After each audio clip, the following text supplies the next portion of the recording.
My dear brothers and sisters in Jesus Christ, today our Mother Church celebrates the Lord's Last Supper. This we call it Maundy Thursday also. And on this occasion, Jesus established two sacraments, which we call the Eucharist and the priesthood. But on this occasion, for us, the reading given is from the Gospel of St. John, chapter 13, verses 1 to 15. The passage is entitled, The Washing of the Disciples' Feet. Now, here we see, before the feast of Passover, Jesus knew that his hour had come to pass from this world to the Father. He loved his own in the world and he loved them to the end. The devil had already induced Judas, son of Simon the Iscariot, to hand him over. So during supper, fully aware that the Father had put everything in his power, that he had come from God and was returning to God, he rose from the supper and took off his outer garments. He took a towel and tied it around his waist. Then he poured water in a basin and began to wash the disciples' feet. Now, we are going to meditate on this particular sentence. Why did Jesus wash his disciples' feet? In every custom and in everywhere, usually who does this type of job? Washing the feet of a master or someone. Usually it is the person who is the lowest ranking servant in a community or in a place. Now, who is doing that act here? That act is performed by Jesus. Who is Jesus? He is the Son of God. It is clearly also stated that God has given him every power, that he had come from God and he is now going to return to God. So a person who is in equal position with God, in equality with God, now he is placing himself as a servant. And by doing that act, Jesus is doing three things.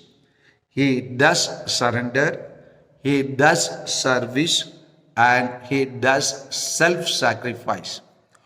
Why did Jesus prefer to do all this?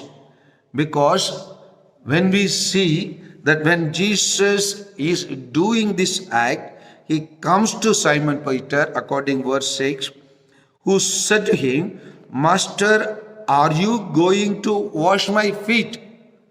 He is not ready that Jesus should wash his feet. And Jesus answers him, what I am doing you do not understand now, but you will understand later. Peter said to him, you will never wash my feet. Jesus answered him, unless I wash you, you will have no inheritance with me. What does Jesus mean here? What Jesus means here is, we can understand from St. Luke's Gospel, chapter 22, verses 27 and the following. What Jesus means is here is, for who is greater, the one seated at the table or the one who served? Is it not the one who seated at the table? I am among you as the one who serves. and I confer, and it is you who have stood by me in my trials, and I confer a kingdom on you, just as my Father has conferred one on me, that you may eat and drink at my table in my kingdom, and you will sit on thrones and judging the 12 tribes of Israel.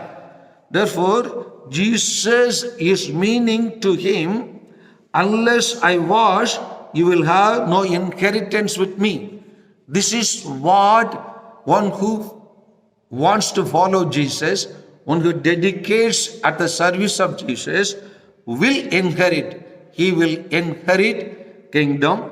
He will sit at the table of God, and he will eat and drink in God's kingdom, and he will sit on thrones of judgment, and he will judge the 12 tribes of Israel.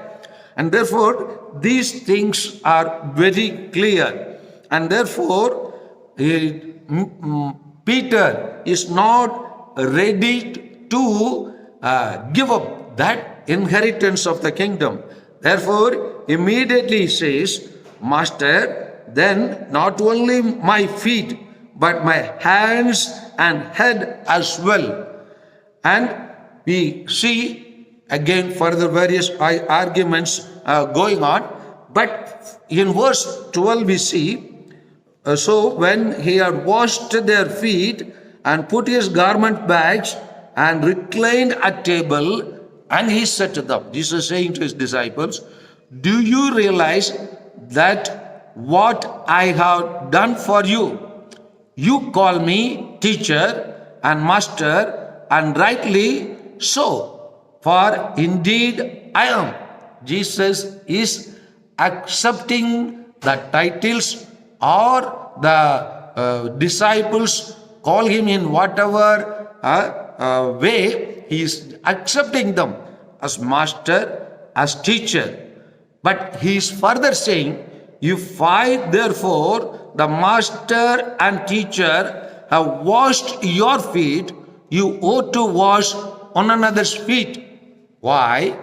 Because Jesus gives that answer in Matthew's Gospel, chapter 20, verse 28. Just so the Son of Man did not come to be served, but to serve and give his life as a ransom for many. Jesus makes things clear here, his servanthood. Though there are 7 sacraments for us to obtain heaven, but Jesus gives this sacrament, that means the servanthood sacrament, as a base for all the sacraments. Why? Because Jesus is telling, I have given you a model to follow you, so that as I have done for you, you should also do. What Jesus has done? Jesus has done is further in the same chapter 13 verses 34 and 35, Jesus makes it clear what Jesus has done. I give you a new commandment, love one another as I have loved you. So also should you love one another. This is how all will know that you are my disciples, if you have love for one another. So Jesus, who is perfect person, marching towards his disciples who are imperfect, and marching towards them not just to wash their feet, but he kisses them also and wipes them also with a towel, and places a command before them, places an example before them, because the act done by Jesus is an act which is the greatest act done by anyone in the whole of humanity. Why? In the letter to the Romans, Saint Paul, it says, chapter 5, verse 6, 7 and 8. He makes things clear to us how Jesus loved us, how Jesus sacrificed himself for us, how Jesus served us, how Jesus surrendered himself for each one of us. He's telling, for Christ, while we were still helpless, yet died at the appointed time for the ungodly. Indeed, only with difficulty does one die for a just person. Though perhaps for a good person one might even find courage to die. We can, in order to save a good person, we try to save a good person. In the process, if we lose our life, that is understandable. But what he is telling, but God proves his love for us in that while we were still sinners, Christ died for us. That is the greatest mystery that in this week we will see, my dear brothers and sisters. So, what does this passage tell us? What does this passage that the washing of the disciples' feet teach each one of us?